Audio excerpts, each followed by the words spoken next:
मस्जिदुल हराम और मस्जिद नबवी में खुतबा जुमा और नमाज का दौरानिया मुख्तसर करने का फैसला। सऊदी अरब हरमैन में इदारा दीनी उमूर के सरबराह शेख अब्दुर्रहमान सुदैस का कहना है कि हज सीजन में ज़ियोफ़ुर रहमान के तहफ़्फ़ुज़ की खातिर खुतबा जुमा और नमाज का दौरानिया मुख्तसर करने का फैसला किया गया है। सऊदी खबर रसां इदारे की रिपोर्ट के मुताबिक सऊदी अरब में शदीद गर्मी के बाइस हरमैन शरीफैन में आज़मीन हज की सहूलत के पेश नज़र दीनी उमूर के सरबराह ने खुसूसी हिदायत की है ताकि हुज्जाज को गर्मी की शिद्दत से बचाया जा सके। शेख सुदैस का कहना था कि इदारा हरमैन की जानिब से मस्जिदुल हराम और मस्जिद नबी सल्लल्लाहु अलैहि वसल्लम में जुमे का खुतबा और नमाज का दौरानिया कम करके 15 मिनट कर दिया गया है, जबकि तमाम नमाजों के औकात में भी कमी करते हुए अजान और अकामत के दरमियान का वक्त 5 से 10 मिनट कर दिया गया है। वाज़ेह है दुनिया भर से लाखों आज़मीन हज इस वक्त मक्का मुकरमा और मदीना मुनव्वरा पहुंच चुके हैं। मौसम गर्मा की वजह से बेशतर मुअम्मर और बीमार आज़मीन को दुश्वारी का सामना करना पड़ता है,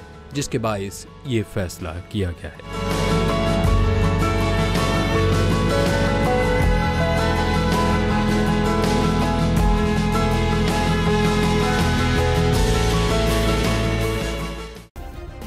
सब्सक्राइब करें और बेल दबाएं ताकि कोई खबर रह न जाए।